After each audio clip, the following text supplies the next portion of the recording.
into that category. You'd like to find out how you can be a part of the program? Well, why don't you drop us a line? Address it to a Let's Talk program in care of Vaughan Radio, PO Box 195, Charlestown in Nevis. Or give us a call. Our numbers are 1-869-469-1616 and or 1700. And by the way, those will be the numbers you'll use to be a part of this evening's discussion.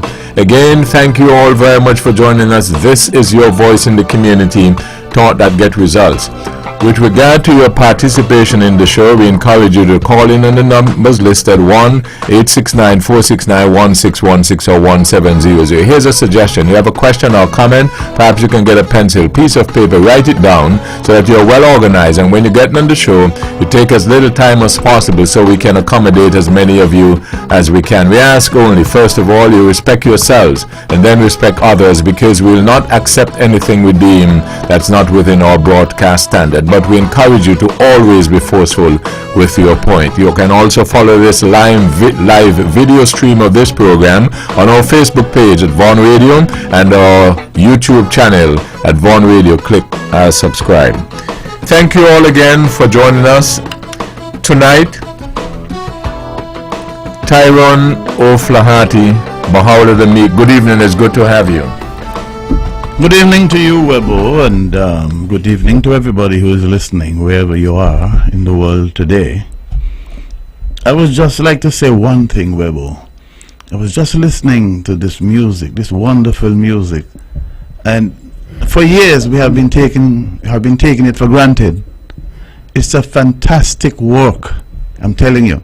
I don't know if you have ever told the general public who is the creator of that tune, but believe me, and the three of us here, we agree. We started nodding our head and said, "Why, this is really a good tune." Which one? Oh, the theme song? Yeah, the theme song, yeah. Somewhere it is written, look at the back, on the Vaughan Radio, the Caribbean Spa House. What do you see? Vaughan Radio, 860 AM, the Caribbean Spa House. What is next? Only the best will do. Okay. I know only the best will do, but I was just wondering if we knew who the artists or who the performers were. That explains it. Well, I can maybe look it up. It's some production music that we got. It's great though. Yeah. It's really great. And I would like to say, well, thank you very much to the host for inviting me once again. I had a really good time the last time, and hopefully in company with the same panel that we can actually have a good time tonight. And under the same caption of Only the Best Will Do, you are back not only on by my own accord, but to the general public who we normally follow. Okay, everybody says we need to have him back, and we need to keep having him back. So we really appreciate you being here. And as we said, we're easy, you know. Right. All we do is we respect one another, and we go at the ideas and the views. If you're going to start making me your bouncing ball, then, well, we're going I am very happy for the people that were appreciative of my previous effort. And no, I won't make anybody a bouncing ball. I'm not a bouncing ball type of guy. Yeah, well, you there's a consequence for that. Of course. Yeah. Okay. So Conrad Nylaibert, good evening. Good evening, Webbo. And once again, we gathered to discuss these issues affecting the people. I'm happy to be here. I want to welcome again Mr. O'Flaherty. Yes, some good reviews we got. I was always told it was good with you, so I'm happy to see you once again. And Mr. Glendale Herbert, good evening to you. Webbo, I'm happy to be here once again, and look forward to a healthy discussion this evening. Glendale Herbert, good evening. Good evening, Webbo. It's a pleasure to be here as usual, and as per usual. It's a pleasure to be on, I call it the show of record in this federation, a show that's running some 30 years plus. And it's always indeed an honor to be here and to impart and give our views as much as they can, be impartial and respect in a respectful way. I'm happy to be amongst the colleagues that I sit amongst, and indeed this again is a creation, I would say, of you. And thanks again.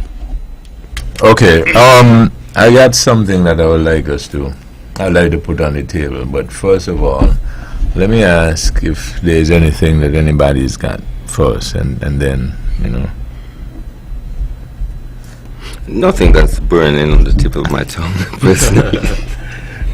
Okay, so Well, nobody, yes. I don't have anything that's burning on the tip of my tongue. It's like 1 inch from the tip of my tongue. I suspect that it has been aerated a lot, though, and it's the state of West Indies cricket. But I think we'll just wait for another time to talk about that. Maybe when the World Cup is over. Well, But not just West Indies Right. cricket, but the state of cricket in in the Caribbean. Caribbean Yeah. generally, Yeah. and the state of cricket in Nevis.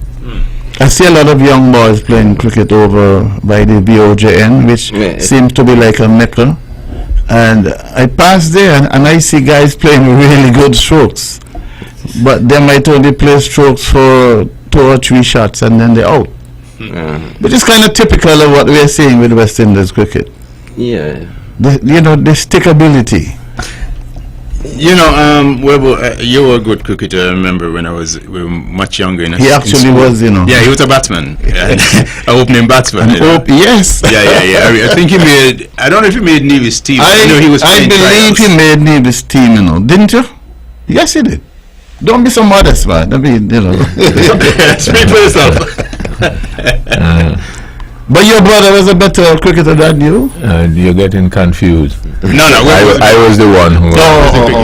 Okay. But he was a relatively good batsman. I mean, he was right there. He was considered, to be a breakthrough. Young batsman out of high school. I remember that distinctly. One of the things, Webb, and I don't know if you would agree with me, because you played the game more in depth and most of us here on the panel. But one of the things I think that gave our cricketers of yesteryear the skills that they had, and they came through so strongly, and they were so good at what they did. I think windball cricket was like a real training ground, because when you play windball, right, we didn't have enough professional coaches. You're playing on a surface that is not placid, and you may play on a grass surface, bumpy, and the windball does all kind of thing in the air when you bowl it. And you, as a good batsman, you're negotiating the movement of the ball in the air to the wind. And when it hits it, on which direction it's going. And if you can preserve your wicket and defend your wicket with the wind ball, you develop good skills, defense skills. In addition to that, if you can catch a wind ball in the air, coming in the air, as in feeling, it moves in the air and all that sort of thing, or feel it quick in the field and without mistakes. Bumpy, you get awkward bounce or whatever the case is, as opposed to a hard ball, which has much more. It's a more true. You get a true ball. You tend to develop good skills in terms of feeling, catching. Even bowling a wind ball as a spin ball is difficult to do through the air. And if you can hold a good line, and you understand, or if you are pacing a wind ball with good pace and line, you see that skill. When you get a hard ball, it's easy to do. I'm really proud of you, though. If I did not know that your brother was Ed Atherton,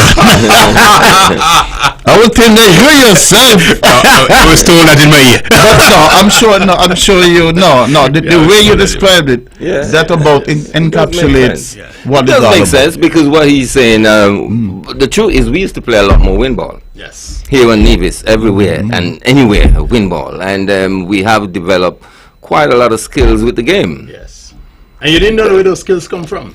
That is Just true. by mere negotiating wind ball. I used to play a lot of cricket. Feeling bowling doesn't matter. A lot of cricket, and I played wind ball with El Comido Willett, and he was as dangerous just as it was. I mean, I never lost around him at all. Sharp in everything, wind ball, and But it's quite a topic to discuss, I must say, cricket, because cricket was, or should have been, maybe still, Nevision pride. Nevis pride back in the 1970s came from the game cricket. Of course. And especially as it relates to our sister island. And I suppose when we had all like the Christina disaster, it was the same time Willett was on his way up in a big, big way. Stick up, brother, if you allow me. You said Sankits, right? And you said wind ball. You notice how in Kittichans used to bowl wind ball on the hand? Yeah, this is Troy. They used to throw it, though. Yeah. Troy. They never blew it on. We blew over our hand. Like baseball. Yeah. But the ball, you didn't have as much variation as in when you're No, when you're bowling throwing, correct you're not way. going to have any. There you go. That's when Nigerians It's develop going better to be skill. a direct. Yeah. Is it? Yeah, I mean, we had to bring over our hands, Yes. just in the official way. We Exactly. just, I mean, even today, I look at the West Indies cricket and I wonder, is that guy a throw? He's not bringing over his hand. But I think things have changed a lot, because I see a lot of jockeying of the race. Back in the past, no, that would have been, you're not bringing over your hand. And but back to the cricket and how it's If you could strengthened. bring over your hand with a wind ball, then you're not going to have any problem with a hard ball. Yeah. Because the ball is so light, and it's more And you difficult have to to control it. Yes. As opposed to a hard ball. So you see, that's where the skills were. So I believe if they can be introduce some sort of windball competition and develop the windball game, maybe the skills would come to better, rather than all the so-called, formalized coaching and all this. Well, I suppose back in the days we were wanting better facility, better balls. We wish we could have been playing hardball in pads all the time instead of windball. Well, listen, and playing on a good pitch. In terms of playing windball cricket, we had to prepare our own grounds. Oh, everything, yeah. You had to go to the pasture And cut down some. Cut down barricades. with chop down some trees, right? And you created your own pitch. Yes.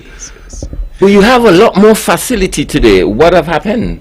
Just to everybody gets soft. Not to sound this way. It's like, you big island guy, I was talking to a friend who is from Guyana. It's like, you guys doing nothing, for the West Indies cricket. Not in a bad way, but just teasing him, because I find when the Leeward Islands, it was happening in the Leeward Islands, in Antigua and in Nevis, and even the Windward Islands, St. Lucius, the West Indies team looks like it was a much stronger team, but I suppose it's coming from places that we probably don't know in terms of management and all kind of things.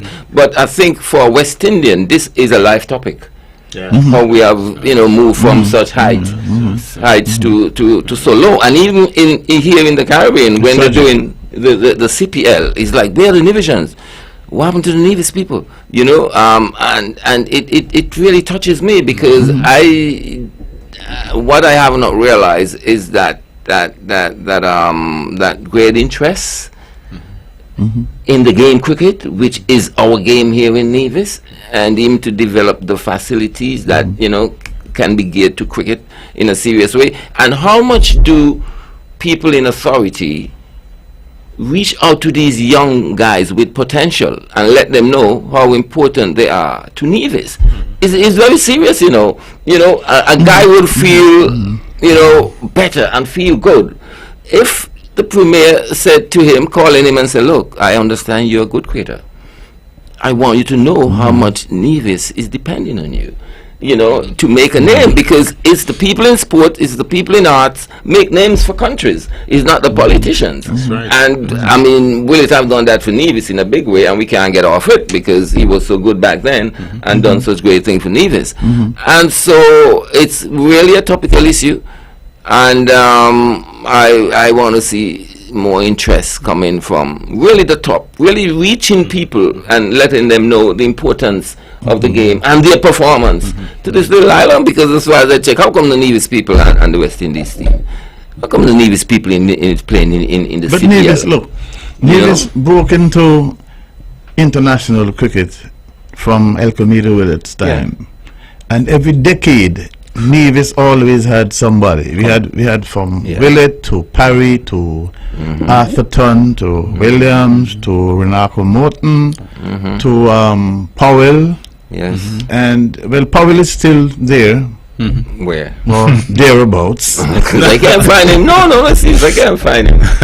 Because I saw him today. I think he got injured, so he's still playing cricket, and I still think he has something to contribute. Well, of course. I was heartened by there was another Powell, Ross Powell, who is the son of Ronald Powell. Yeah. And I figure Nevis still has a ways to go in terms of being a presence in West Indies cricket. Yes. I've looked at some of the other youngsters who played for the West Indies youth team. Onaje, I don't call his name right. The young people have all his names.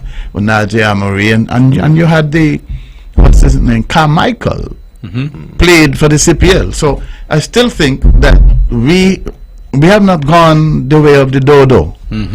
Okay? We're still bringing. No, but we've started still- a long time ago on that level, and that's why I'm, a bit, I'm questioning what is happening, why we're not maintaining that standard. Within the West. You know why we're not maintaining that standard? We have not. From what I heard, right? I stand corrected. But it seems to me that we have not had a Leeward Islands tournament for many years. How do you expect to produce cricketers of any level, of any standard? But you're not even, even cup matches. Do we still have cup matches? Regularly? Back in the We day, used to have cup them on matches from Thursdays. January. Yeah, and Thursdays And Saturdays. And Sundays. And Sundays? Yeah, those Whatever 3 it days. was. Yes, Right? If you don't play cricket regularly, you expect to just walk into a match and be dominant? There's no way it's going to happen. No, I don't think that we're going to go back to windball cricket, although we should. No. Maybe. But as young fellows in my day, Right. you had no access to hardball anyway. You had no pads. Well, no, even when pads came about at Cumbermere School, I could remember, right? You had like one pad and 1 foot. on for 1 foot. Yes, 1 foot, yes. So if you're a right-hander, you put on your right pad and your face. No fingertips, Yes. Nothing in fingertips. Yes. And when you came out of the wicket, you gave that pad to somebody else. That's right. That's right. So All that is over with now. it's over with now, Pads available. and then apparently we are flooded. We are flooded with gays and everything, and the youngsters don't care. I just happen to feel that it's all the preparatory, the preparation. Like I said, Emphasis we, to, the preparation back in the day was inadvertent. When I say inadvertent, what I'm actually saying is that we didn't know how well we were being prepared, the players then. I keep going back to windball. And by the time you get to the hardball stage, if you bowl in a stiff line and you know how to bowl a stiff line with a windball, it's easy to do with a hardball. And length. Of course, yes. You see what I'm saying? Yes, you don't have to be taught. Our coach don't have to coach you. You're already being coached. It's seeped into your consciousness just by playing the game. And if you're good at it at that level, But everybody was a coach. and everybody was that's right. All of That's the right. most senior players in the team, or even people on the sidelines, people who live in the village, they were coaches for you. That's right. Some of the businessmen, I could remember a man like Sarge from Butlers. He would come and That was the Rush guy, right? Russ guy. Yes. and well, he used to believe in Farrell Smitten, right? Yes. And you could imagine that he was always disappointed if Farrell did not do well. Right. Invariably, Farrell did all right. He did all right, Yeah. But the thing is that there were people in the community that took an interest in promising players. That's true. No, you're saying about the politicians and the premier or the prime minister, whoever. No, but I'm just talking about people in positions showing a direct interest in individuals. It helps. We didn't have anything like a premier in those days. Yeah, but I'm sure at every cricket ground you had people prominent, whether they were like a merchant or a teacher Correct. or somebody who always showed an interest in an up and coming performing cricketer. This is a classic example, and I think I have a front row seat on this one, so I'm just going to give it. All right. I remember when Willett was in boys' school. I was, much younger, but I remember because I was in boys' school too, and they were finishing. And I remember they played against Cotton Ground, the school in Lowland School, and Willett did phenomenally well, And you remember we have headmaster was Bancamper and whatnot. And then they went on, and Willett played. I think he played a cup match. He didn't play many cup matches, but he was selected on the Nevis team just from his performance, Yes, and at the one cup match. And there were other bowlers who were much more prolific, at least showed much more prolific in terms of getting wickets. Like there was a guy named Lecky out of Brownhill. I heard of him, yeah. And everybody's saying pick Lecky. Well, the Brownian people always Yes. felt that It's Lecky got a bad rap. Right. So, as you mentioned earlier in our thing, Ed Atherton then said, we're going to go with Willett. Right? And draft him into Spartans, and the rest was history within the following year. So, I mean, you have to be able to see players, and you have to be able to put, you understand? Identify players early. I don't know what became of Lecky. There was another guy called Wrexham Roberts Yes. that people spoke about who. All these He was guys very good. might have been very, very good. Yeah. But no one can say that Ed made a bad choice by settling on Willett. Right. Willett made history. Willett made history, and Willett put Nevis on the map. Yes. Willett put Nevis Yes. on the map, and well, I still wait to see him get his just rewards. We all are. Well, all right. We all are. But Webbo, we, whenever you're ready, we just went off a bit there. No, I'm listening, but I just made a notation here, and I find it is interesting in terms of looking back at how we used to do certain things and wondering whether or not we shouldn't go back and do them that way and see whether or not we can get certain results. And it reminds me that it's the same principle is applied in almost everything. But I argue maybe you don't have to go back and play windball cricket. No, Because at the same time a point was made that I think by Naya that while you were playing windball cricket and only had one pad, etc., you were making noise for better facilities and maybe coaches so that you can maybe improve.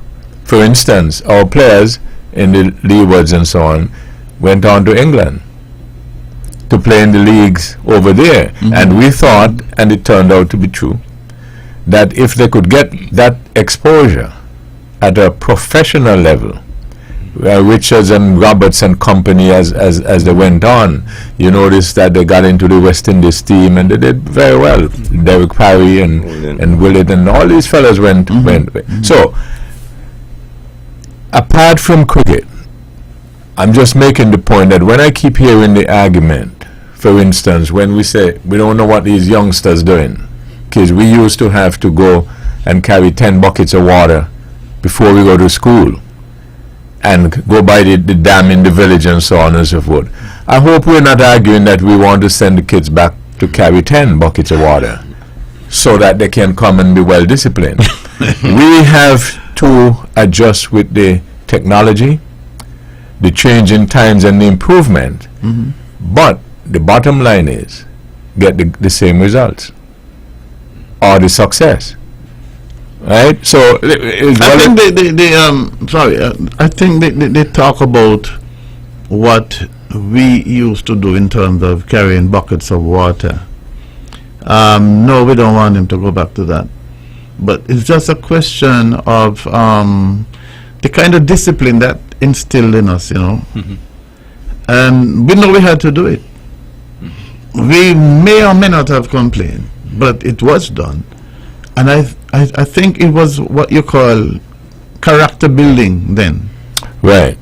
So what we have to do is find modern techniques of building their character. Sure.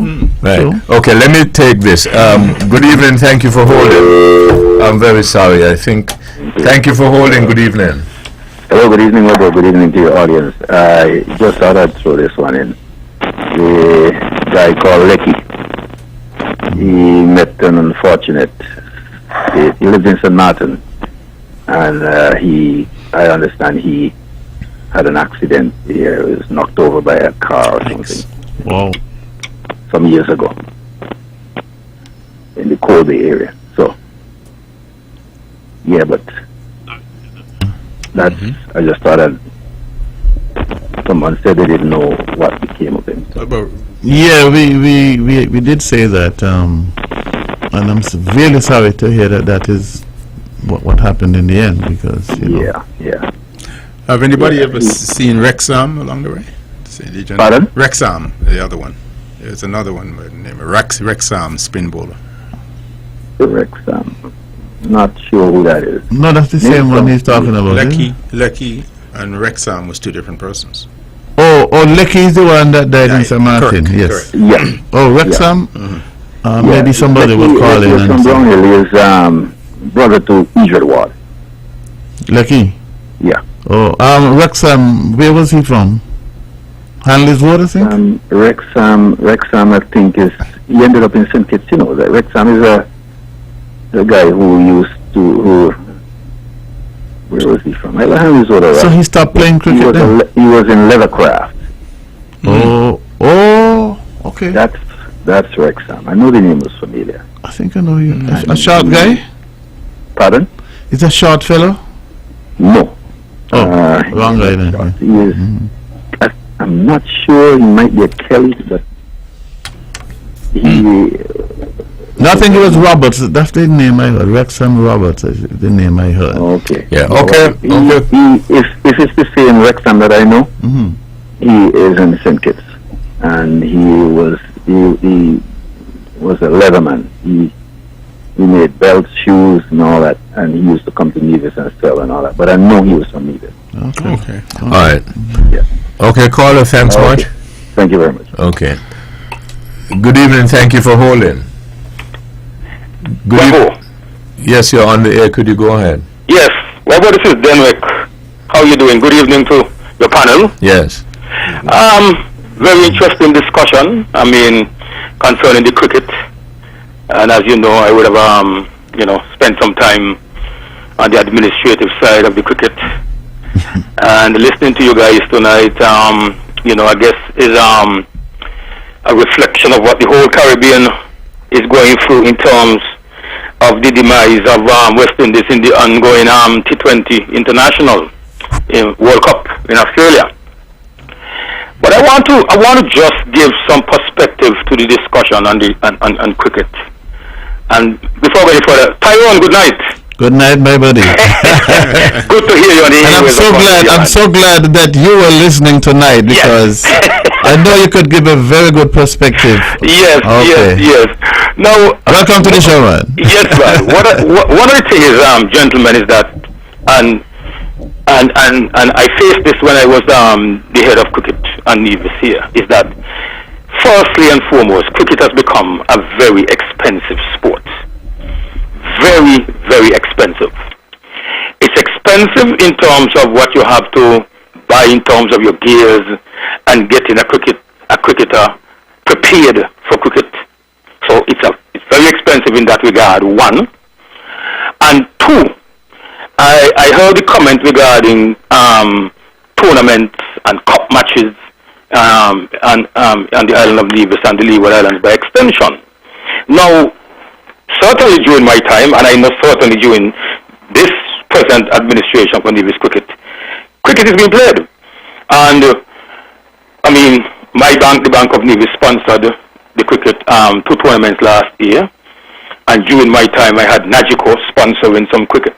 And that is where it's out of that system the Carmichaels and the Onage and Ross Powell and some others came out of. Now, one of the challenges that the Leeward Island Cricket Board faces is that to stage competitions, a Leeward Island tournament in the region, it cost the Leeward Island Cricket Board in excess of upwards of $300,000 to put on a tournament. What has caused that explosion in price and in cost is the fact that if, let's say, the Leeward Island Board decide to put a tournament on in any island, any one of its territories, whether Nevis, St. Kitts or Antigua, you have to fly the other islands to that location. And the price of tickets is so prohibitive at times is that it renders the tournament sometimes, you don't get the quality because sometimes some teams just can't make it. For example, during my time, sometimes you'll find teams. I remember one time St. Martin couldn't make it, Anguilla, Nevis itself. We had difficulties raising the sums of monies that is required at this point in time to take part in a Leeward Island tournament. And so there's the issue of cost that has seriously exploded in putting on matches at the Leeward Island level. If I should bring it back to home, you know, there were the days when guys would roll a pitch from both teams. When you have a match, they would roll a pitch. During my time as president of the Cricket Association, I had to pay for every pitch, every match that had to be played. There was a cost for pitch preparation. Nobody was rolling a pitch for free. You had to pay the people who were going to do the pitch. We have an umpire association, and of course, if people are giving up of them time, you have to compensate them, and so you also have to pay umpires. And so the cost to run cricket in the Leeward, certainly in Nevis, is not what it was in yesteryear, you know. And so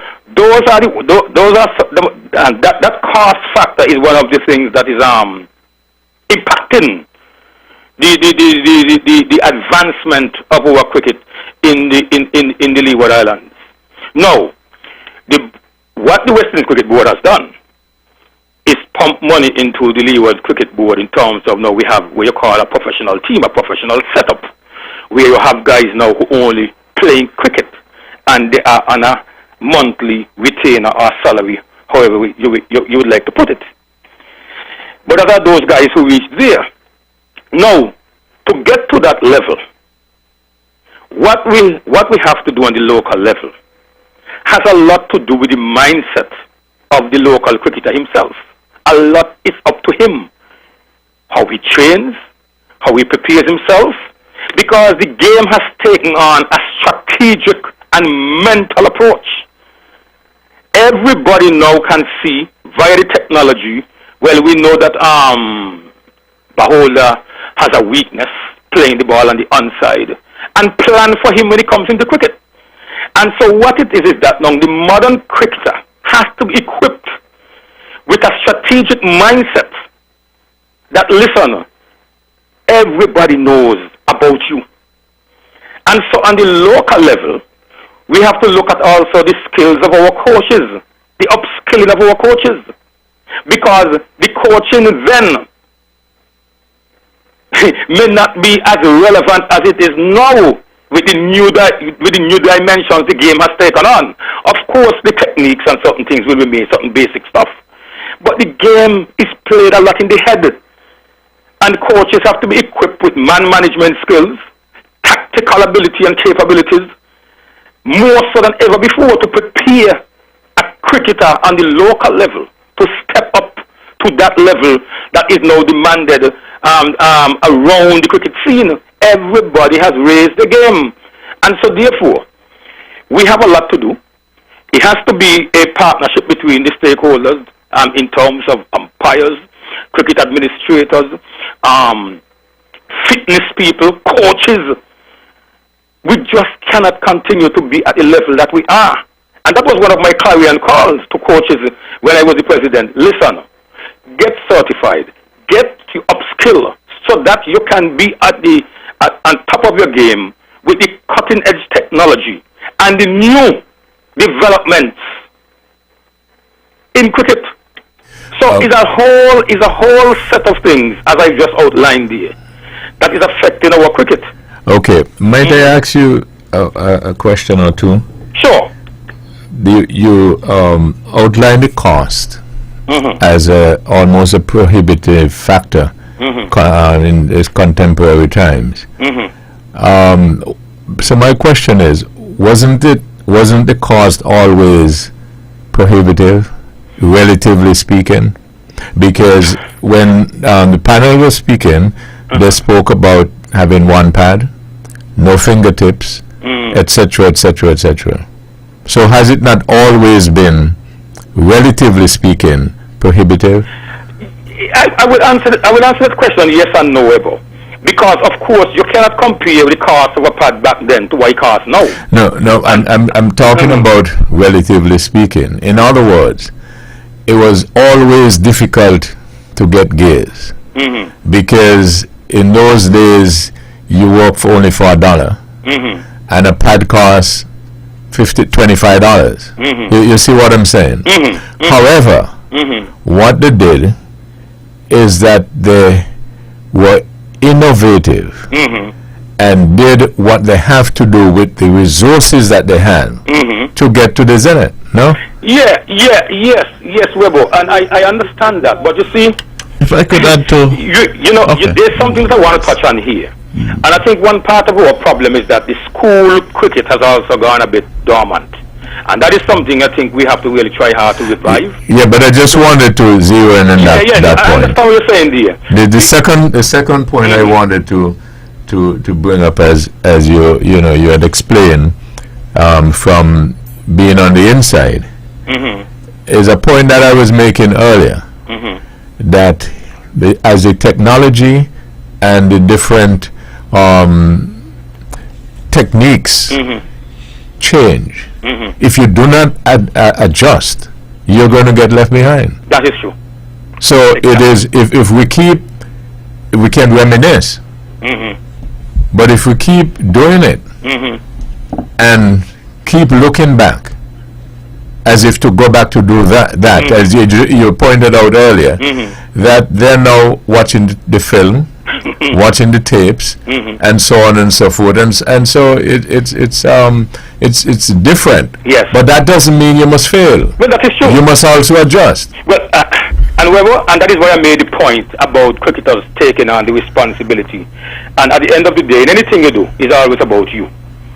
It always rests with you, the final analysis. Right, and are you saying, therefore, that based on your experience and your knowledge, you find the cricketers themselves need to adjust more? Certainly. Put in the self-discipline, etc.? Yes, okay. Absolutely. Okay, so Bahauli, you wanted to make a point. Yeah, I think when we spoke about the fact that you didn't have gears, and the fact that teams were able to make do with what they had, it shows a level of commitment and interest that maybe that is what is needed. That even so, there are times, even though there are times when things are hard, if you're really interested in the game, you will sacrifice. Yeah. I agree. You know? Yeah. As in life and everything. Really, that is really the observation I wanted to make. Yes. Sorry, Derek, but go ahead. These guys, I have to say, they get like most young people these days, they get everything on a platter. Well, that's the point. You know, and things come very easy. Nowadays, things didn't come easy at all. That's right. That is true. Well, you know, there's something also, and I mean, permit me, Webbo, is that I don't know. There is so much money in cricket today that I don't understand, and I can't get it right. I mean, sometimes I wish I was 20 years younger than I am now. When I used to be running and bowling, pace. To pace. Some of this, some of this money that is on offer. But you see, you see, the thing is, and even though what I find happening, and I look at some countries that I have visited that has done well. One thing I find is that, especially in Barbados, parents are into the cricket with their children. I am not seeing a lot of that happening around here. And I think that is something maybe we need to dive into to see if we can find out what is the cause. Because I am saying, knowing that cricket is now a career, when I was playing cricket, Webbo, I was in the under-19 setup and I was going to sixth form. After I left sixth form, I went to work at Barclays Bank, and I remember, my mother telling me one time, listen, you got to understand which one of these things you're going to do, because by her standards then, she didn't, quite comprehend, the monetary value of cricket. And she said to me, well, you better take your lesson serious and, do these things. But what I'm saying is that they then, because of knowledge at that time, did not know, I did not see. But everything is there for any parent to see now. That if you got a child that wants to go the way of cricket, and has some ability and willing to work hard, it's a career. It's a profession. I mean, I said earlier that the professional system the West Indies board has set up now with all of its satellite territories is that you go into that system where you're coached, you do fitness, you do all these things, sometimes teachings and so on, and you get a salary, and that's all you do, play cricket, practice, and you get your salary at the end of the month. Panel, you think sometimes, as in this particular topic we're discussing, and others, we do a lot of whining and provide a lot of prescriptions which do not apply? They're not enough. Because what I have noticed has happened as the discussion progressed, we have moved from what are some of the hindrances and causes to other things. Because now Denwick is telling us, being in the administrative circle, a lot of money is in this thing. There's a lot of money in it. We started out by saying now, oh well, maybe we should get the premier and these people to talk and maybe give them some money and so on and so. But we find out the system, and sometimes I am asking whether a lot of times we talk loosely without getting the information such as Denwick just provided, and then give prescriptions which, when they're given, wouldn't work. Webbo, I was listening to Denwick and back and forth there, and the way he laid it out. And yeah, but the question I want to ask, though, I'll let you make the point. But how do you think that we probably are guilty of that, doing the whining and putting different prescriptions which doesn't apply sometimes? I think we are guilty of having our priorities mixed up, because what Denwick is saying, that there's money in sports, generally in sports and in cricket. I mean, we only say in cricket, but there's if you follow like athletics in Jamaica, the Jamaicans make a whole heap of money, right? But here in Nevis, I find that we concentrate a lot on our children getting 15 subjects. You're going to get 15 subjects. You only need about 5 or so to go to university, right? And in the meantime, I suspect that game hour, whatever we used to have in those days, I suspect that is neglected.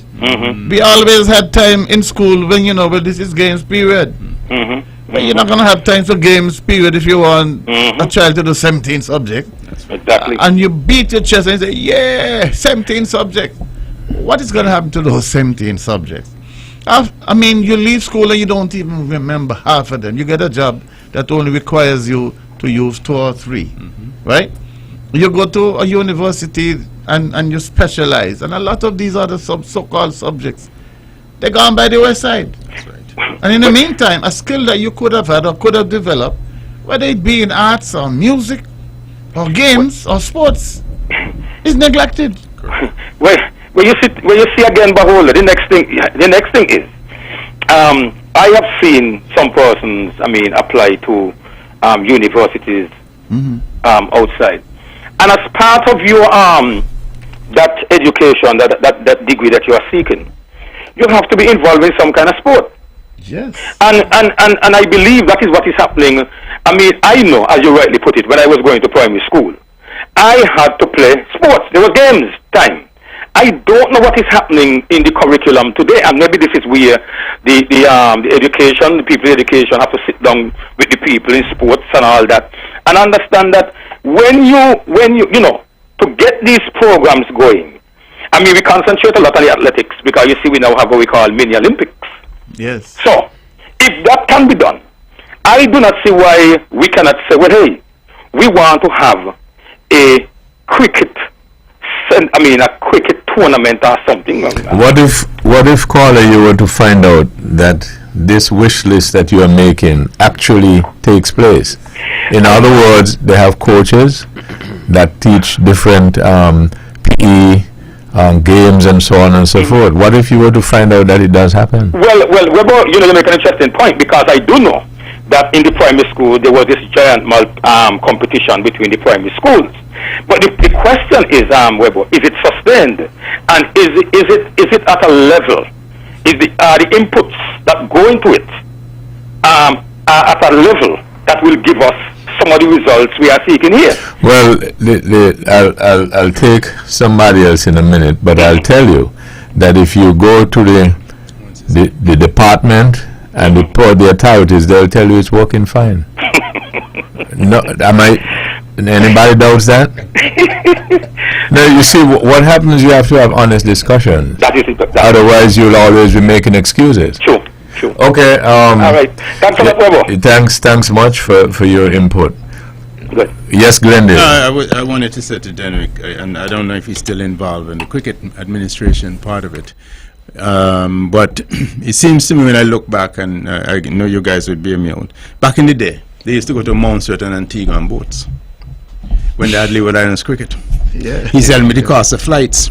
Now, how about if they were to integrate something like you say, you take a big boat and you take along, you sell your tickets and you promote it as a as a trip where people can go along. And of course, the cost is offset by you sell your ticket for 200 or whatever the case. Okay, let me just take this. Good evening. Thank you for holding. Okay, let me just take this. Good evening. Thank you for holding. Okay, Yes, Webbo. Good evening. Thank you for holding. Okay, yes, Webbo. Feedback. Caller, could you please turn your radio down and listen to the telephone? Okay, good evening. Always a head game. Sports, always a head game. In the early years, we had to put together to buy a compo bat. We had to put together to buy a ball, a pad, as the case might be. So it was always a money-centric issue. However, we know that there are people who are designed to be great sportsmen.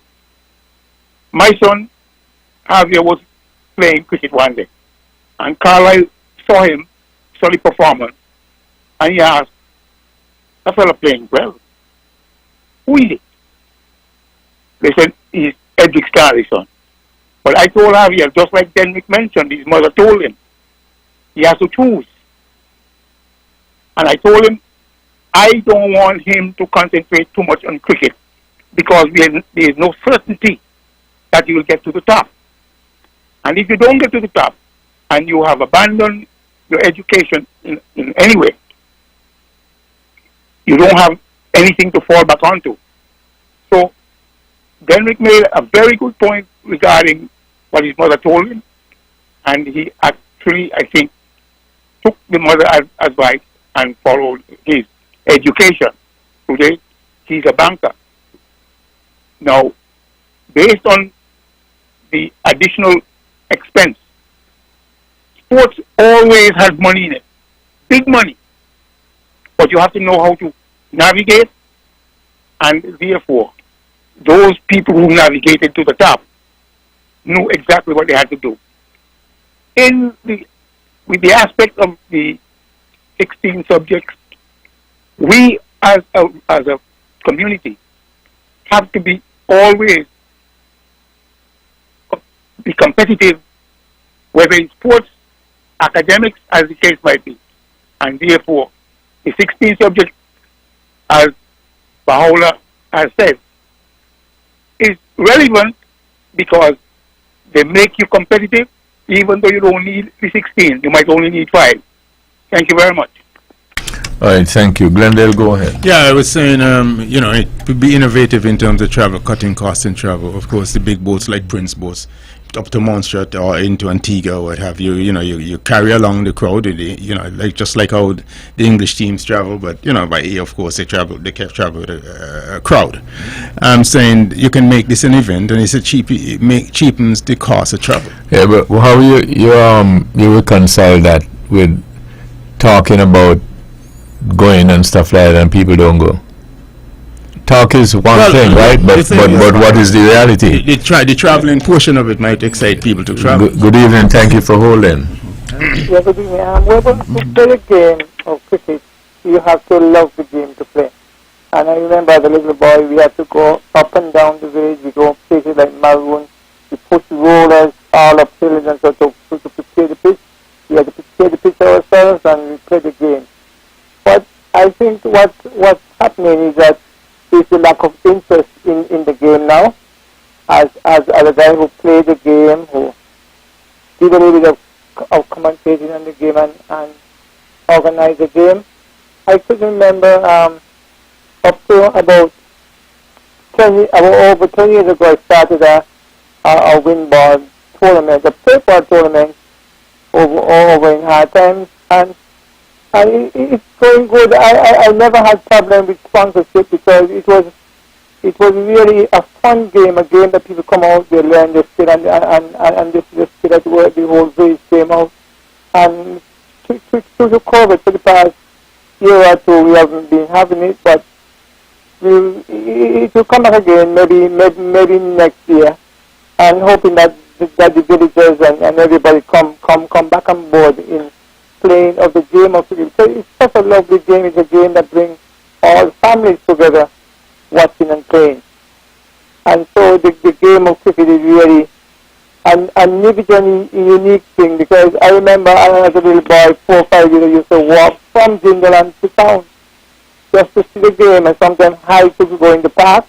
And I think, I don't know if it's Baho or somebody brought up something a while ago, meaning that when you play in the game, you must have somebody watching you and love you, and somebody who wants willing to buy you gears. Because I remember even going around the park, even by selecting the team, you heard man like Powers and John and those guys, what they call an 11, you know that's 11 playing. So it's just like guys around who know the game and who have influence on the makeup of the team as well.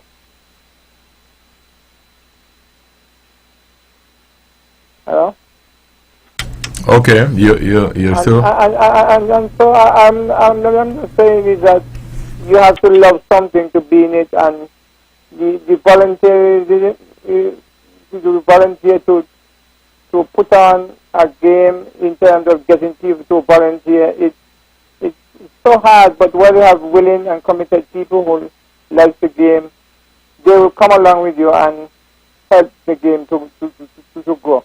Everybody is a coach and you. So while you play the game, you can be a coach as well. So have a good evening. You guys is on a good topic, and continue to enlighten the youngsters and the people around that didn't know what happened back in the day with the game and how we want the game to really develop. Because we have produced so many great cricketers. As we have done, as Chindalan have done, we have had fellas like Vinaka Morton that plays for the West Indies, and for the past year or so we have been put forward for over 5 years ago, put forward for the half-time playing field to be named off of him, to be upgraded. I've been told that by year end the field will be fully light and everything will be put in motion. So let's hope that we have the ground name off of Vinaka Morton, who have done so much for cricket, for Nevis and for the Caribbean as a whole. Okay, have a good night. All right, thank you very much. So, as we were fleshing out some of the reasons why we think we were in the doldrums, we're finding out that, as I said, sometimes we ventilate and then find that the prescription is wrong, because we're finding out there's money in it. We're finding out that the work that people need to put in, they're not really putting it, and so on and so forth. And that is why it is good to have honest discussions. So a lot of times you would hear that people begin to blame somebody because they didn't roll the wicket, or they don't have no money to do this and no money to do that. That's why it's good to have a discussion, right? what I would like to, I would, you finished with your point there? No, I was Because I wanted to Go ahead. back you up with that point too. Because in these days where you have fast ferries, you could sell it as an outing. Yeah. Right now. Absolutely. But you know, we'll come back to that. Before I forget though, I wanted to react to something that Stanley said. When he said you had to put together to buy a ball and so on, and you roll your own pitch if you had to roll a pitch, because a lot of windball cricket, you had no rolling up the pitch. That's right. I remember we actually formed a cricket club in Newcastle, right? The name was Ramblers. And we used to bring in a couple of cents every week, whatever little cents that you had. So we could go buy day cent in Charlestown to buy a tennis ball. That's right. Fortunate thing though, some of us we lived close to Nisbet Plantation, and there was a tennis court over there. And they used to throw away the balls for whatever reason. Maybe they were not crisp enough. So we were able to go there and get balls too, right? But we were that keen. We're going into Mary Pomeroy dump and go and fish out balls so that we could take them and play cricket with them. It's all about the interest in the game. That's correct. And whatever the obstacles were, was it in that case it was money. You didn't have the money to. So you did what you have to do in terms of resources and initiative. Initiative is right. Yeah. To get where we wanted to play. By the way, I'm going to a call, Tyrone, but I want to ask you if you were related to Lipton Griffin and make a comment in it. Hello, good evening. Hello, good evening, Webbo. From what Derek was saying, I believe that Liat has done it again, being the travel choice in the region. I remember the days when we used to pay $350 and travel the region, and we had to wake up in a different area every morning. Anyway, then they hit a point about a ferry service, which could have worked, but we were thinking about that at the time. You know, that's just the way it went. And Liat being what it was at the time, the choice of travel, it just didn't work out. It brought us all to our knees eventually. Good evening. I went to that point where I thought that the ferry service, the big ferry service and between islands, in terms of traveling for the cricket, made sense to me, because I remember as a little boy, when Nevis team used to go to Montserrat, there are times they took a boat. They picked up the monies and they'll just take a boat, whether it's Brother Anslin boat or whoever boat it was, and even to Antigua. So, yes, they didn't carry along a crowd, a supporting crowd with them who would want to go for a 2-day trip or 4-day trip. But this, to me, makes sense, where we could cut the cost because of the price of the tickets and what have you. Good evening, thank you for holding. Good evening, you're on the air. Yeah, I don't know if you guys remember the days when you have fellas. I remember you at one point in time you had guys from my area that made the Navy team, and we used to hire buses. Sometimes we had 3-4 buses go to the park just to see them play. So it's all about supporting the cricketers and giving them all of the blessings. I could remember going to Antigua to watch cricket. So it's all about supporting the cricketers then.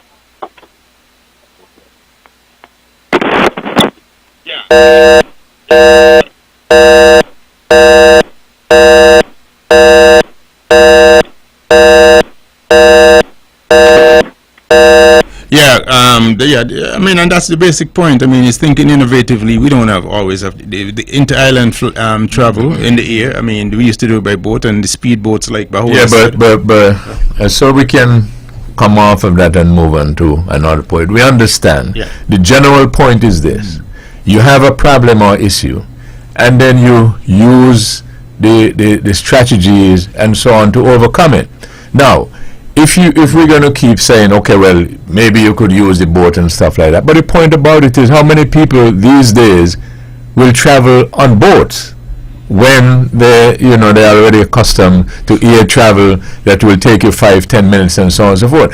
I'm talking about providing recommendations that are practical in the contemporary circumstances.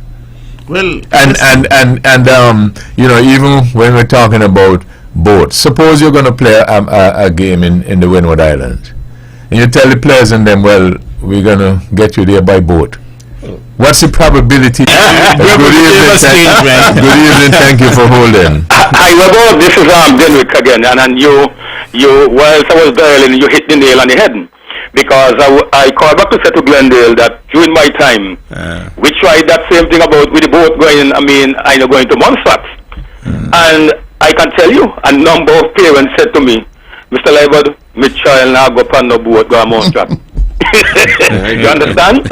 And you're right. If people are accustomed to a certain mode of travel, it's very difficult to get them to, to do something else. And that is, I don't know if you started listening from the beginning, caller, but that is the general point I was making.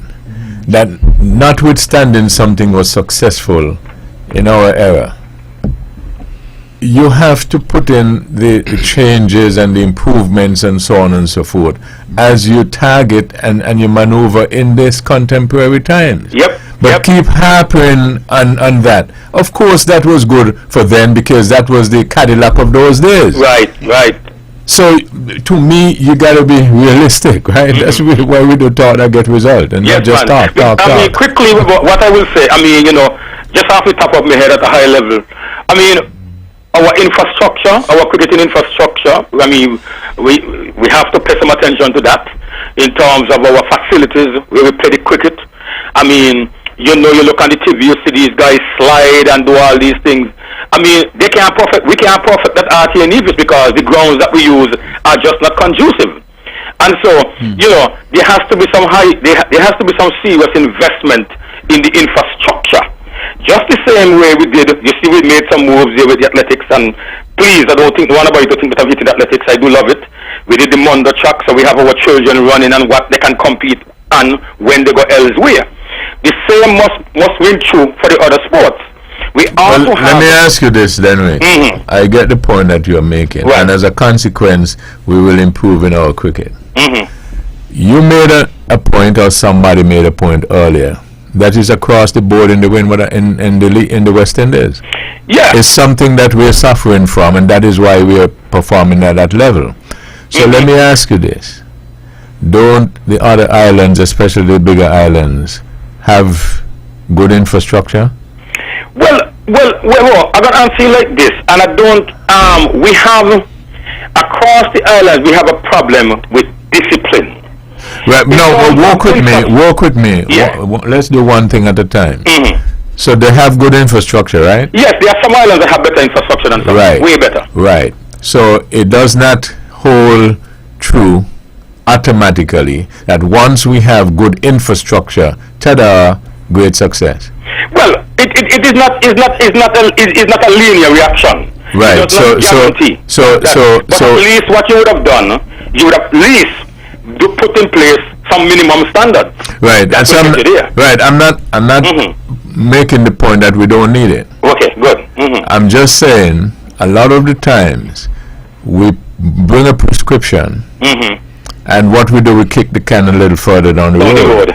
Because when Williton, they were playing, and I did a little thing during that time, with the meager resources we had, we came through. Bahawla spoke about, they put in their little thing together, maybe to buy a ball or whatever and so on, right? I couldn't afford, when I just left school, I ain't working and they ain't got no money, so I volunteered, and my subscription will be I'll roll the pitch. I'll be the groundsman and stuff like that and so on. And it is no different today if you're going to start a business or any aspect in life. That is true. You may not have the capital in terms of all the money it needs, but you may put in extra work, etc., etc., etc. And that's the thinking and the philosophy I think I want us to understand. That well, and that is it, and that is why I keep harping on the individual. The individual must do some things for himself. It's just like some of us, we go to university, we come back with a degree, but if we didn't put in the work, we're not passing. We're not going to pass. We have to put in the work. And I think that once a cricketer or a young person, be it, we do male and female cricket now, make up in their mind that, listen, I want to go down the road of making cricket, the sport of cricket, a career. You have to make some sacrifices. We make sacrifices by studying our kind of hours at night time when we got to study for an assignment. You got to make some sacrifices and say, well, tonight me ain't going down on the beach Lime. I am going to go put in 100 laps tomorrow and those kind of things. And to make sure that you put yourself, your body and your mind in the best possible shape to meet the demands of the new game. Keith Atherton is a good example. Work hard. Some people argue that he probably didn't have the greatest skill in the world, but everybody knows he put the work in. That's the point. And everybody knows the success that he got in the end. You got to put in the work. But so I just wanted to point that out. Okay. You're quite correct, Webbo. All right. Thanks. Yes. Good evening. Thank you for holding. Thank you, Webbo. Webbo, right now, this is where we're heading, to the travel by boat, because we realize that air travel is not working out. Just this week, we had the launch of a new ferry service between the islands here. And I very well think that if we work with it, it might solve our problems. We've been talking a lot about it. Yeah, I don't know whether or not the debate is that we are not going to go towards it, because the point about it is, if we're talking about cost is relative, because if you go by boat and then you don't do any air travel in the end because you go by boats, then somebody's going to argue that the cost is too much too. Yeah, well, I have a feeling if we start to support the boat travel, the air travel will get the act together. My concern is that the air travel has not gotten it right.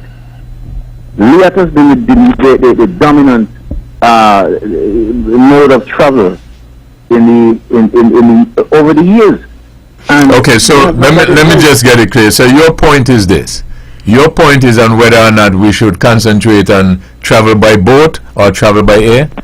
My point is we should find a solution to the problem. We have a problem. Let's find a solution. We're discussing it.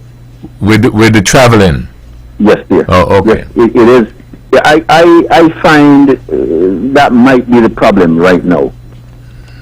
To make it, then it made the point that the expense is what's killing the sport. It will not be. When we come up against a problem, we find a solution. We find what the problem is first, and then we culture a solution to solve it. And if Liat is the way of traveling and it's not working out, let's try something else. Maybe we have to finally find a way of getting it work, because I really don't understand. It's pumping millions every minute, and it's not working out. You're doing the same thing over and over again, expecting a different result. Is the recipe or the what they call madness.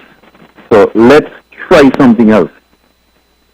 And I think that we haven't given the fast ferry enough of support to see if it will work. And maybe that's the solution. Thank you. All right, thank you.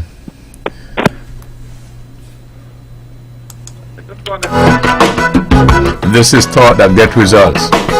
Tyrone O'Flaherty, Glendale Herbert, Conrad Nile Library. Your phone calls on 1-869-469-1616 and 01700. We'll be back after these.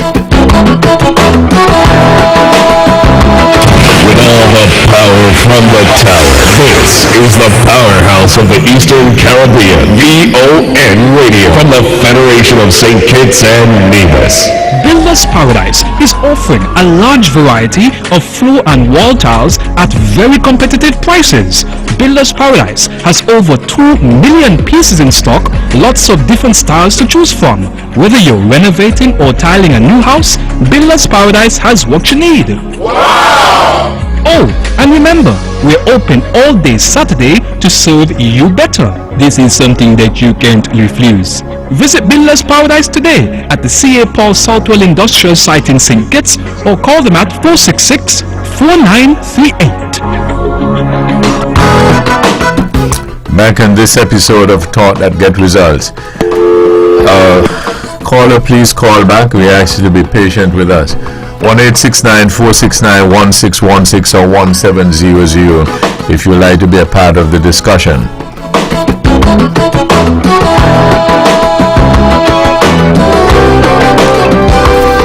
Good evening, thank you for holding. Hello, good night. Good evening, thank you for holding. Hello, good night. Do me a favor, please, and turn your radio down. Listen to the telephone. All right, then. Thanks for that. Better? Yes. All right, I have a better reception. Mr. Webbo. Yes, go ahead, please. Yeah, I realize you guys talking about the cricket, but I realize you guys ain't saying nothing at all about how we can move the country forward better, man. You want to do us a favor and turn your radio down. You will be able to hear us through the telephone. If you leave the radio on, it's going to end up with a Okay, a problem. a better result now, right? Yes. All right, so thank you, God. Mr. Webber, I hear Mark went on the radio last weekend talking about the NRP and the Labour story. Update me here, Mr. Banky saying no way how, okay, win election, and me tell you, for the past couple of times I realize Mark Banky in power, right? I realize he running the country worse than Van Sam, I don't know how you look at the issue and share the issue, but I want to be straight clear. Yeah, the reason why we were not talking about that though was because we were discussing cricket. So there are other work with me. The other times we talk about that topic. So I noticed you said that we didn't say anything about that. So I just wanted you to know that we started and we were discussing the cricket. I understand the situation with the cricket, Mr. Webber, but listen, at the same time, what? The cricket, you realize since Mark Bantley in power after the cricket dying out a lot in Nevis, the basketball, the netball, a lot of the sport, them dying out in Nevis. Mr. Webber, be honest and real with me, please. Let the whole world hear me and hear you talk the truth also, Mr. Webber. Yeah, but what we're doing, we are only listening to you. Yeah, but look at all the years Mark Bantley needs. Okay, the other day election come up, Mark Bantley say, oh, the investors then come back ready to build on Hanley's Road down by the Indian Castle Track. You hear him say anything about that the last time he went on the radio program? No. All he bang him out about the NRP and up here he don't tell me how he can move our people, our status of the country better for our young. Up here he don't tell me how he can make. You know what I mean? But let me ask you this. When you heard him say that, you said you heard him on the radio. Yes, I'm listening to you, sir. Yeah, I'm asking you said you heard him on the radio. When you heard him? It was either Wednesday, last week or Wednesday before. Okay, well, let me ask you this. Did he invite callers? Well, I was trying to get him to talk to him, but I did not get him. Why? You had the wrong number or something? Because no, work with me. I had the right number.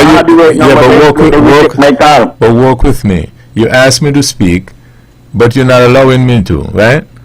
I'm listening, sir. Oh, good. Right. So, when he was speaking, did he invite callers? Yeah, it lasted 6 minutes or something like that, the program. That's when he invited callers? Yeah, something like that. Right, but I was listening, sir, and he invited callers all along for the 2 hours. So how come I did not get him? Well, did you call? Yes, I tried calling many times, but several times or more. Yes, and what happened? All my calls just got to voicemail. Well, you see what happens is it didn't go to voicemail this evening.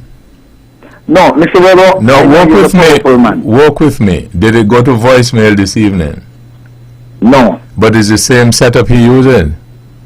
But I get one shot here tonight and like it was like my car. Okay, well, why don't we do this? Because we do thought that get results. He's on tomorrow.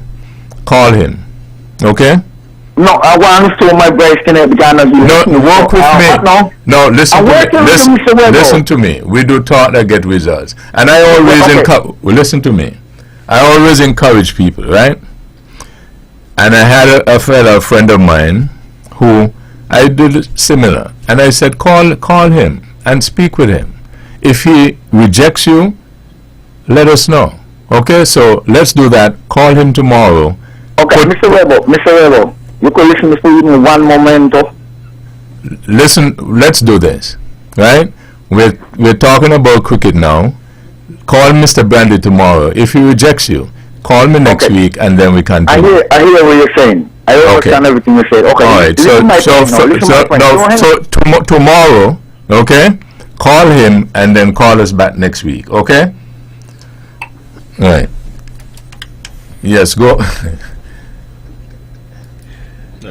Yes. We're not dealing with that caller right now, right? Okay. Yes, I think I really said the same thing. Mark Brantley has a show tomorrow, and if you're so insistent on talking to him about what he's not doing, tomorrow is the very best time to talk about that. Now, we are into a very important discussion that a lot of people have shown interest in. So, by your leave, we will continue. I wanted to talk about something else, though, with the cricket. And Denrick mentioned about the youths taking matters into their own hands, about their own fitness and so on and so on.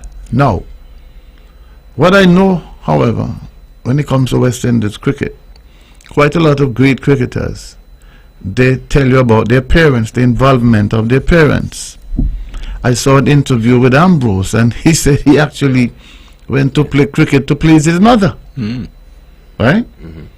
Brian Lara would tell you that he went on, he was inspired by people like Joey Carew and his own father.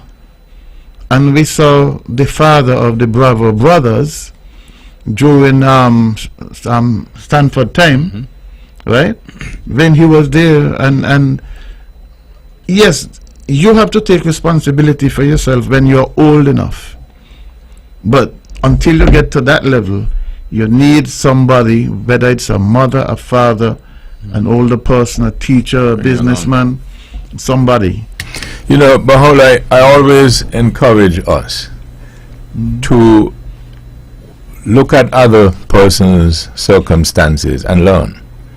But you must understand that you have to take your own circumstance and move from there.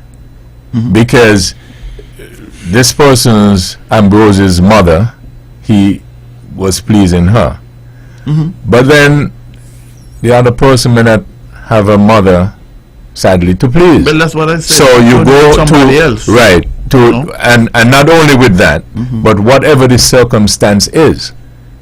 If you're interested, if you're interested, and so it comes down basically, doesn't it, to how you're wired, your way of thinking, your philosophy, and what you want of life. And I don't think that I don't know whether we focus enough on that, as opposed to finding somebody to blame. Somebody didn't help you, or somebody didn't do this, and somebody didn't do that. And that is probably an easier getaway than to encourage people to work and be tough and to make your and maybe that's what we need in the society, to start encourage people to think differently. more self-development.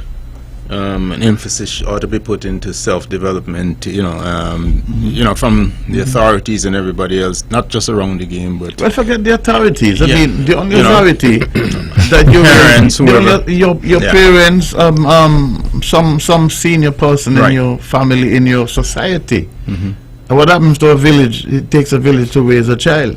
But you see, that's an interesting point that you make, Tyrone. But you had to have courage to say that. Oh. When you say forget the, because that's what, it doesn't matter what the issue is. That's where There wasn't any authority. that's where the blame is put. Well, At the in the authority. days of Willett and so, right? And if you take it back earlier, people like Livingston Sargent and Vance Hamry and these guys, right? They were not depending on any authorities. I mean, Nevis didn't even have a government in those days, right? Yet we managed to produce some of the better cricketers that we have ever seen. Ed Atherton.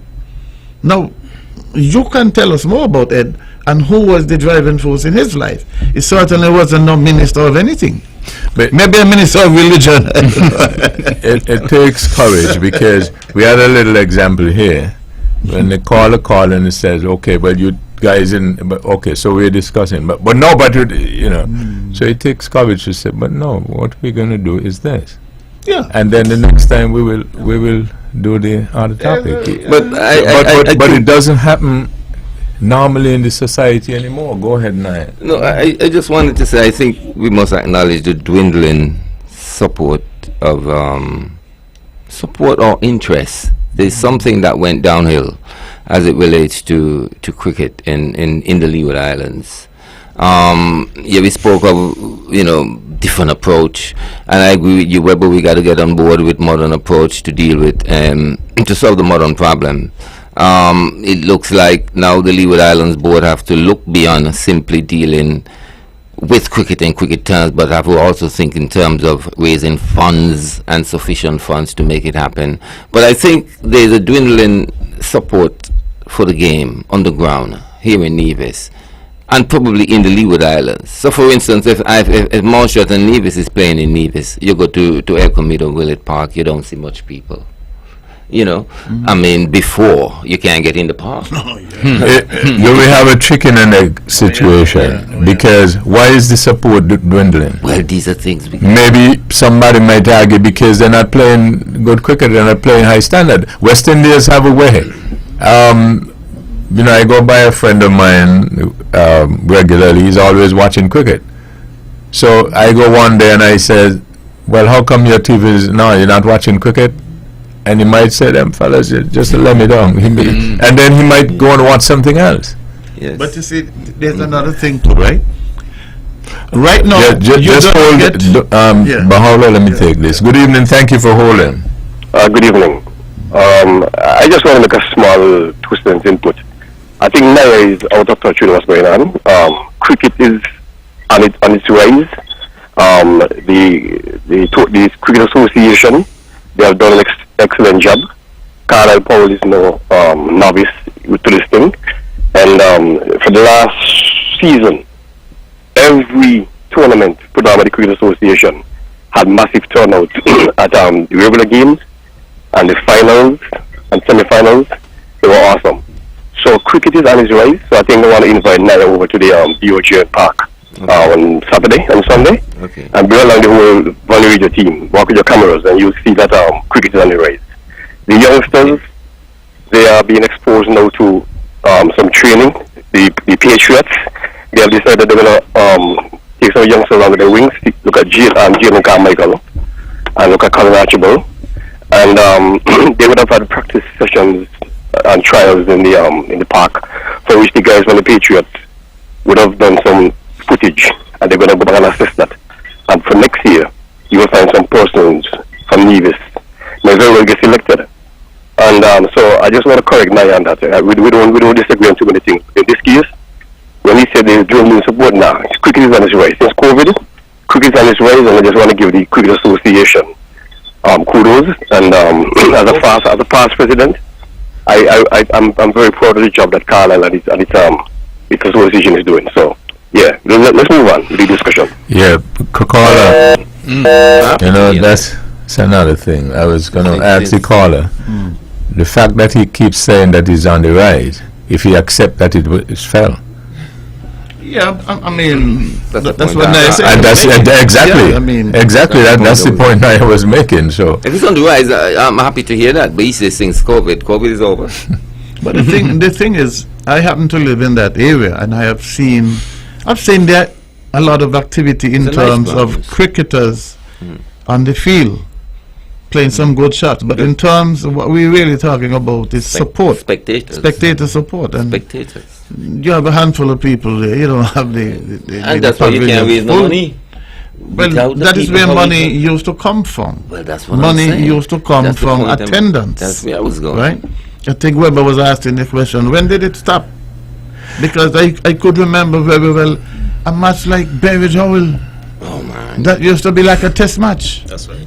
But you know, these are the things maybe that when we're addressing issues, to look at everything and see what it is it. And one of the things that happens, unfortunately, when you have something like that, people get too personal in terms of the point that you're making, and as a consequence of that, the problem never gets solved.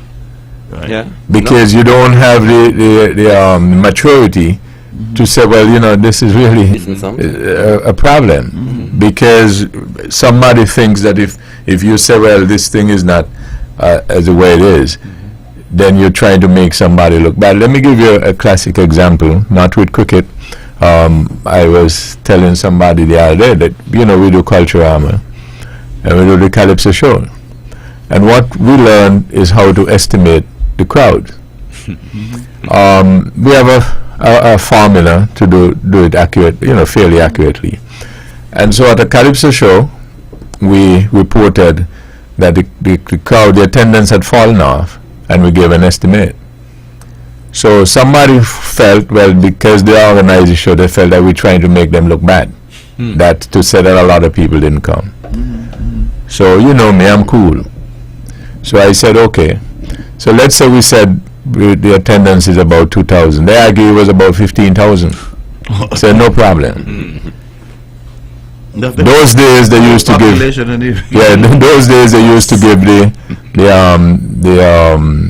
statement. Right. When they give the statement, and they gave how much money they make at the Calypso show, I said, well, where the rest money? Because if you had 15,000, multiply that by the fee, where was the most money? But there is where the story comes about, where people say, oh, they pocket the money. Exactly. So you have to be, as good evening, thank you for holding. Good evening to Mr. Webbo Herbert, and good evening, Nara, and the other guy over there. Talking about cricket, interesting conversation. Now, to be truthful, cricket, I remember back in the 70s, when I was a little boy coming up, cricket was one of our main sport. Not is your football much, but cricket. Everywhere you turn you got a cricket field from the name of playing cricket young. And it's amazing to see that we don't even have a Leeward Island tournament and a Windward Island tournament.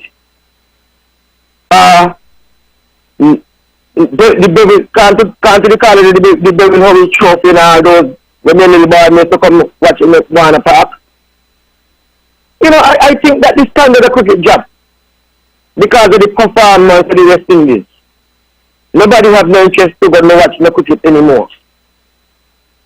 That to me, it look like that.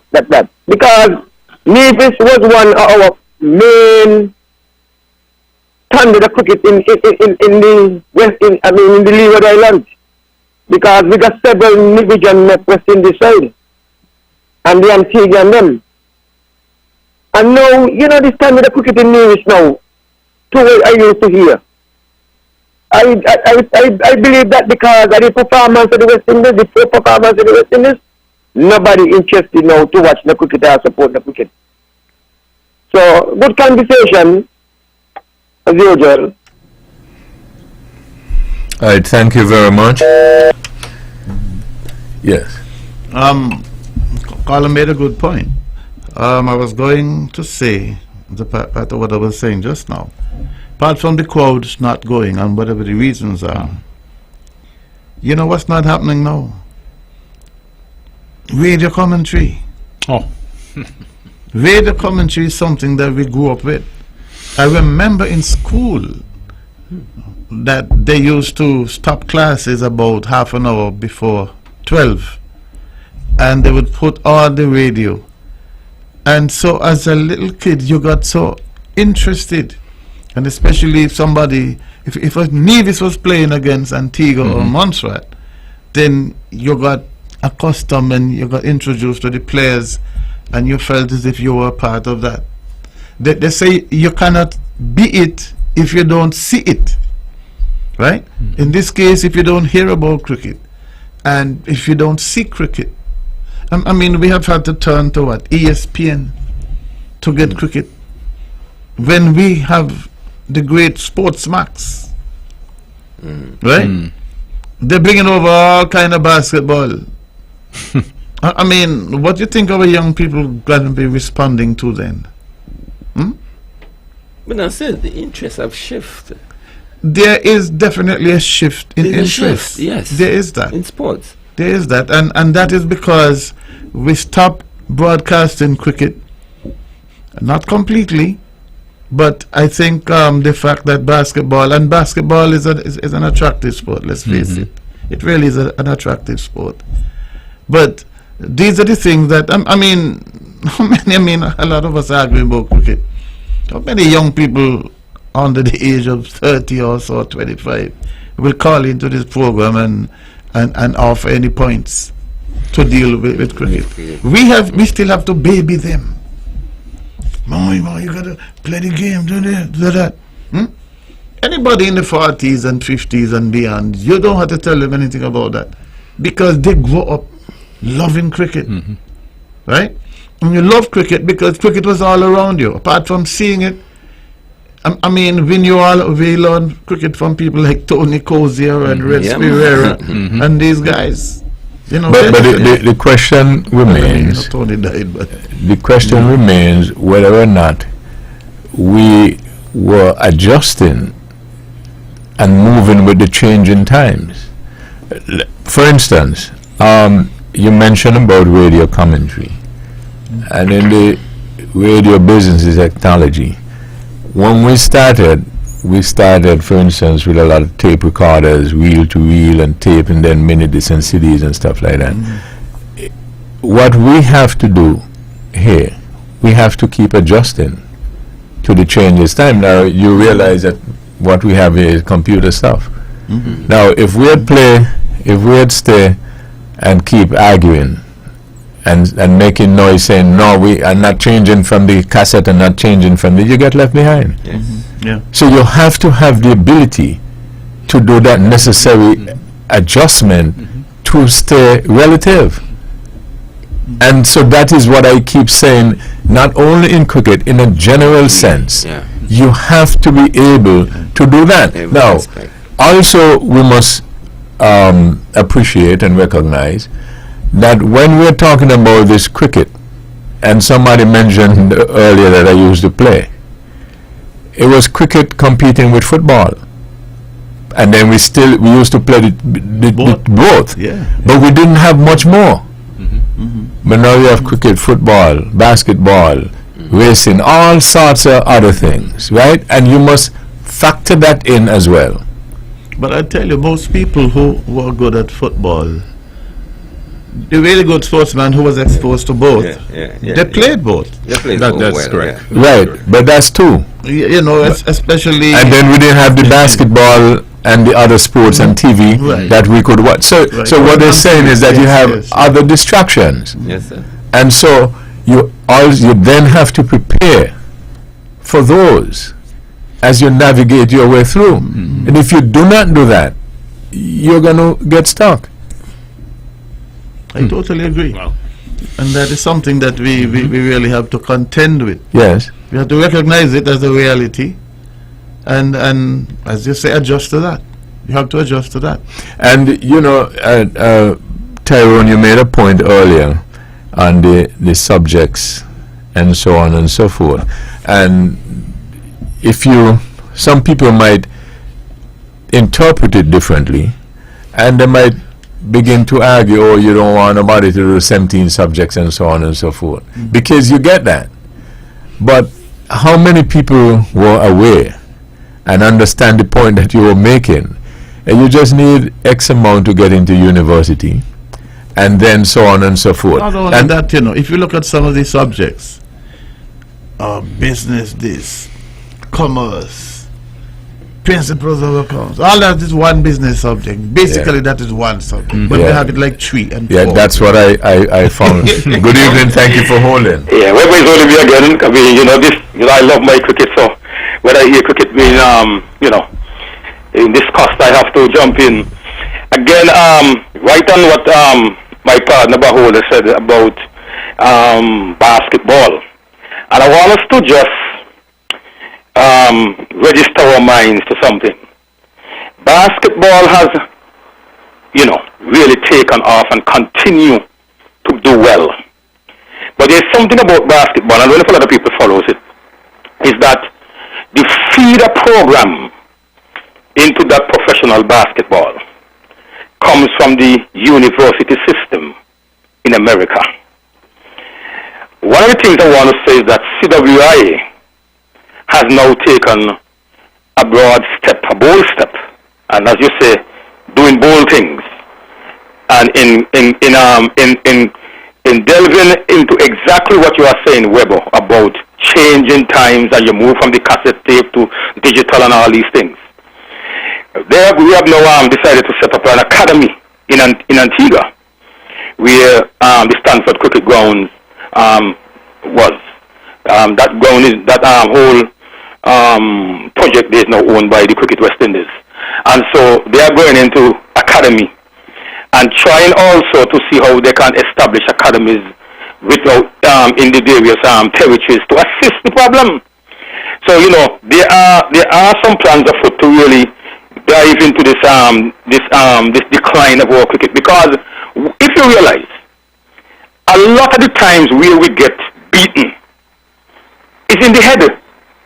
Our cricketers a lot of the times are not playing situations because at times they seem not to be able to decipher what is required at certain juncture, at certain points in the game, and that is because the mental capacity is not what it ought to be. Now, I guarantee you, and I tell you, the people who succeeded, and you say back in those days and so on, some of them may not even have were able to go to school because of certain circumstances. But when you look at it, you realize that these fellas can think. These fellas understood the game. They took time out to learn the game. And I think that is one of the problems that we have, that our cricketers as well are not learning the game, so that when they get on the field of play, and you got an opposing team who is very good at analytics, and understand, well, okay, yeah, you're good, well, all right, I do my research on you too as well, so there we go. And it becomes a different ball game. And where the area that I have witnessed our teams and our cricketers falling down is the head game. I believe West Indies still have, you look throughout the whole Caribbean, we still have some cricketers who we know could bat. But then, caller, let me ask you this. You said that's the area that you recognize. Have you applied a prescription? Because you said they're falling down as far as the head is concerned. Is there a prescription? Is there something put in place to deal with it? Yeah, it goes back to what I said earlier, Webbo. I said West Indies Cricket is doing something about it. Oh, okay. Setting up these academies. The academies, okay. Yeah. Okay. And even here, and I talked about it earlier, our education system has to look at how... And just for clarity, the academy includes teaching them... Yes. As far... Okay. Teaching them what? To analyze and think through the game. Yeah. Okay, all right. Analyze again. So that's part of the prescription. So at the start I will put in that, because especially when Bahola spoke about the basketball in the States, because a lot of those players come out of the university system. Yeah, okay. Yeah. All right, thank you. But cricket has always been a head game, in terms of winning and losing. And a lot of the games that people just willy-nilly say games can teach you a lot of stuff. I'm hoping that the listening public doesn't go away with the idea that just because it's the University of the West Indies or Cricket West Indies. Cricket West Indies. Oh, okay. It's a little different. Sorry. Yes. But I mentioned the university because I know that they are a stakeholder in cricket as well. I mean, evidenced by the fact that the West Indies Cricket Board, or the CWI, took up the slack, because there was a time then when we used to lose good cricketers who had to go off and study, and they were lost, and there was no money in cricket at that time, so to speak. So you had a chance to go to university, you would go and you get your degree, and you come back and you play some part-time cricket. Okay, let me take this. Good evening, thank you for holding. Good evening. Don't you all see that the women's cricket is taking over the men's cricket now?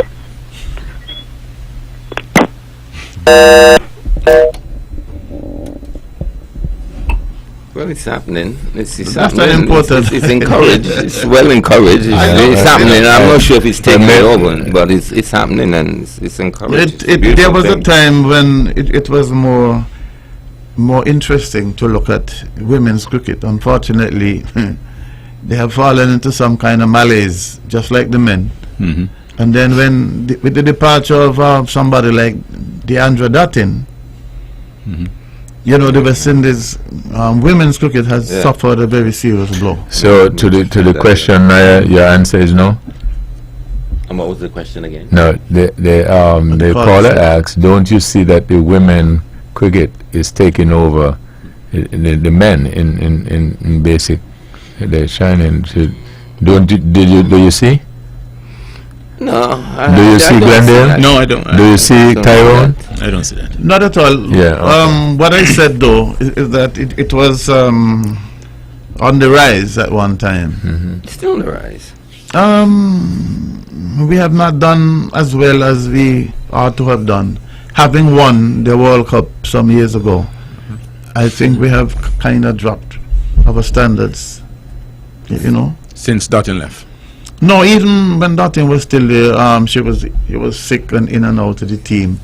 There's not enough encouragement given to women's cricket. There's a lot of old talk and but once again, talk that get no result. Talks that get no result. Good evening, thank you for holding.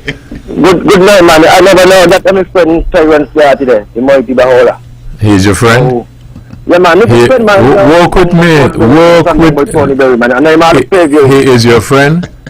Yeah, he's my friend, man. Good friend. Hello. And he knows it? They call me Mr. Politics, but you might remember me. Oh, yeah, man. Mr. Politics. To the Rotary Club. Oh, you there, man? Man, I hear. I heard the voice, it sounded familiar, but I didn't know you were a regular caller to this program, I remember you when the Rotary Club and down by Tony Berry, Yes, man, yes. Bang little drink now and again. We bang some drinks together. Yeah, man. Absolutely. Yeah, man, how is Tony? No. How is Tony Berry? My little input again. Oh, sorry. Yeah. You got India, you got South Africa, you got Australia, you got England, you got Pakistan, you got Sri Lanka, you got all them islands. We just coming. Some of them are just coming into cricket. Like Zimbabwe up long time, like Afghanistan and all those other islands. And them building to cricket, they performing in cricket. These people maybe got cricket economy and all those things, and trying to build the cricket in a way that they could uplift the young people. But look, we're a small population in the West Indies. And you want to tell me, we can get our young men together in some sport economy and bring our young men back from the basketball. Because they know it's basketball. Because can't you call it, you got to go to university and thing to with the basketball and them kind of thing. You understand? Even football. But our cricket And the game comes so simple now that you can make big money happy, 20 overs. You get maybe maybe $20,000 if you perform. And they want to tell me that the cricket association or what in St. Kitts and Nevis, in the Leeward Islands, in the West Indies, can come together with one big economy to help build cricket and bring back cricket towards what we used to be back in the 70s and in the 60s and the 80s, and then it's coming up to the 90s. Anyway, we'll continue to listen to the program. All right, thank you. I'd just like to say something where that is concerned, though, because when this whole talk about academy came up, the West Indies professionals of the day used to laugh and say, we don't need that. Because we have talent, we have natural talent, right? But apart from the Leewards or the whole CWI having an academy, doesn't Keith Atherton have Yes, an Keith academy? Atherton, I just wanted to say that. And I'm sure he's Academy turning out St. Kitts. good Yes. players. Yes. For many years, he's been on top of that. And we must congratulate him. Sure. In a big way, because I mean, it wasn't. He seems to have done that off his own, you know. Of his own. Now come closer to the microphone. He seems to have done that on his own, you know, initiative and everything else. So that's a great example. A man who have made it through to the West Indies through hard work too. You know, because I don't think he had any great father figures, and I know, you know, and he have come back and established the academy in St. Kitts. Don't know why, and he still comes to Nevis and coach. He does that in Nevis. Yeah, he did that in Nevis as well, and so we must pay some tribute to him. Yes, you know? of course. And when I speak of cricket going down, I am not saying that because we are losing. I'm talking about the general interest and the whole vibe that cricket once generates around these parts. It's not there anymore. It's not simply because we are losing, but it seems like the whole interests have deteriorated. You know, is it possible that some of the things could be when we put certain policies and so on in place, we don't appreciate or understand sometimes they have long-term effects?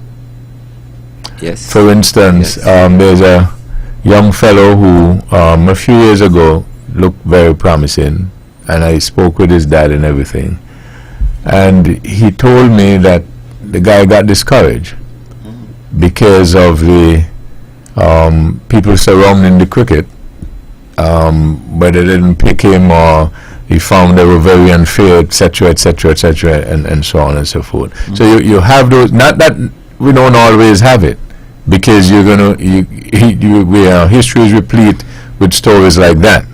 But these are some of the things that sometimes don't come to the fore. But there are reasons why sometimes we end up with certain things. No? Yeah. Oh yes. You know, it's the old. I think it goes back to the old saying. They say, "What winning has 1,000 fathers." You've heard that one, and losing has often. Everybody, you know, runs away from that. So the result of losing, you know, basically people don't want to own it.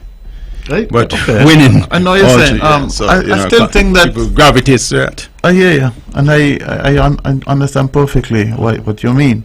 However, I still think that West Indies cricket has diehard supporters. Now, whether they are part of the younger generation, that is yet to be seen. You understand? But there are people who would live and die with West Indies cricket. Seriously. And so, it's not an orphan yet. It's not an orphan yet. And there are a lot of us who still feel that we are fathers to West Indies cricket. I'm one of them. And I'm sure Naya is one too. Well, the adjustment would be made, you know. The adjustment would be made, and I think, you know, we're going to come back around. But I think we are going through a learning process. Again? We're acting a bit late, it looks like. Somewhere along the line, things deteriorate. I mean, if we're talking about an academy in Antigua now, I mean, academies all over the place. I mean, the West Indies should have had something. We shouldn't even be talking about I mean, right now, like they introduced a little tournament. What do they call it? 50s with the 60s? no, 50s. 50s? 50 over match. and it was played between the West Indies economy last weekend, yes, and the Leeward Islands. You guys didn't look at that, yes. That It's was still being played, yes, but it's not a new tournament, you know. It's not a new tournament. No, it's the normal 50 over competition. I thought it was a new tournament. It's great if you're paying new attention to it. It means that with the influx of monies, did it increase the incidence of insularities, and as a consequence, further split the whole thing? Meaning, you hear people argue that now that they have a lot of monies, the players get a lot of monies. Some people argue West Indies cricket was at its zenith when most of the players were from the leewards and windwards, the smaller islands. But as the money exploded, the selectors and they made sure that they pick certain people so that those persons can get monies. But let's go back to Sparrow's Calypso, right? Sparrow had a calypso where he was singing about when the guys went to Packer and how Stallmeyer had viewed it. Stallmeyer, according to Sparrow, said, a West Indian cricketer should always be broke. It's only then he gonna bowl fast and make pretty stroke. You know? Yeah. Now these guys getting so much money. They get things so easy. They don't have to work for it. Where's the motivation? Yeah, that's another side of it. That's another side of it. Or did the money replace the pride?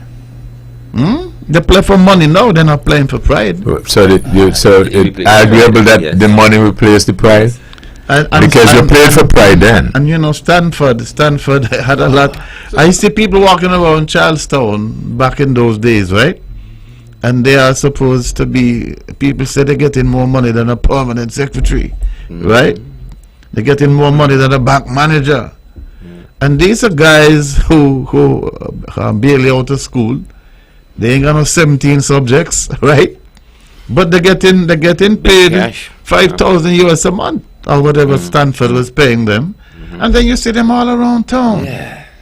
You know, got on their Stanford uniform, the bat over the shoulder or under the, you know, and then, okay, unfortunately or fortunately, that they put a stop to that very quickly.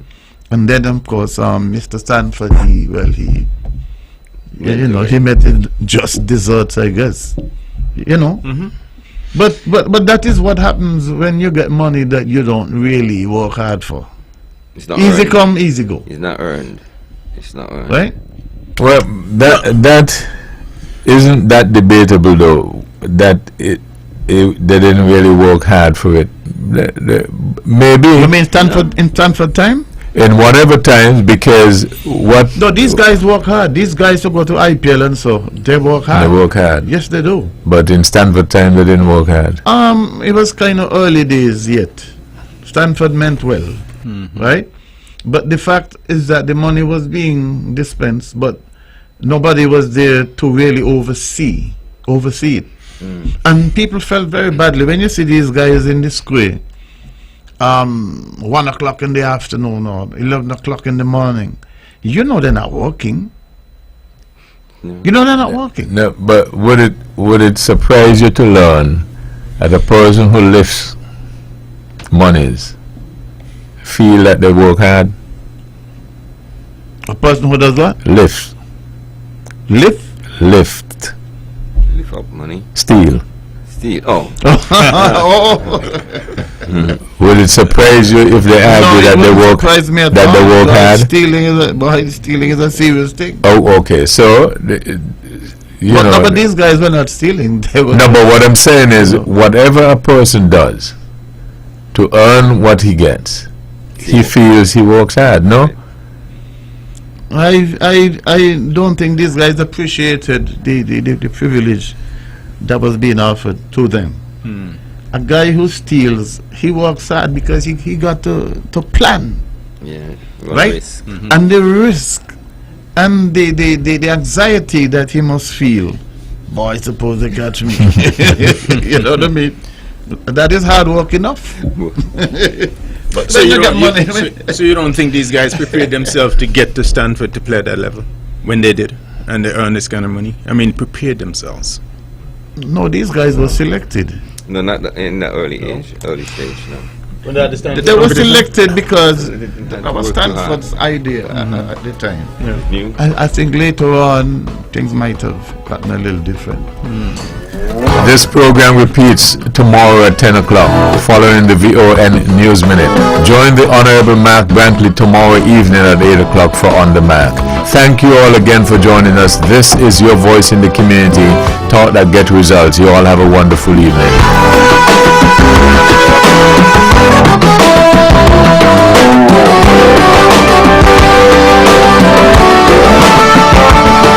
Views and opinions expressed in the preceding program were solely those of the experts and do not necessarily reflect the views of the News Broadcasting Company Limited.